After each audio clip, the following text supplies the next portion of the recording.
Hello YouTube, it's been a while. BP Car Audio back out of here. Got a couple of amplifiers to play with. First off, we got a newer Rockford Fosgate T1500-1. Looks like the only problem with this amplifier is the power connector. So, yeah.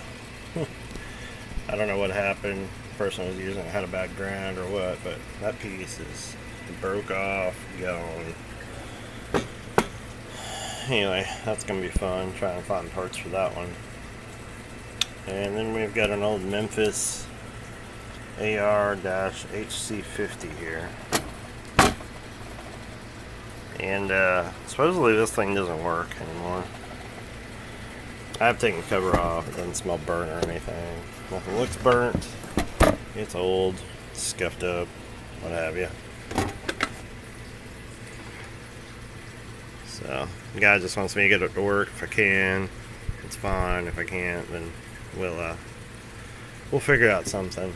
I've got a few amplifiers laying around. And I have a crossover too. I got a board out of this right now, but it's one of these epicenter Audiocontrol bass restores. I have the board out of it right now. It's really filthy. So anyway, we'll see what goes on with these. And sorry I've been gone for so long. It's just been really hot and nobody's needed anything worked on. So anyway, you always look us up on Facebook, BP Car Audio, Twitter, BP Car Audio, and follow, and if you want to, like, comment, or subscribe.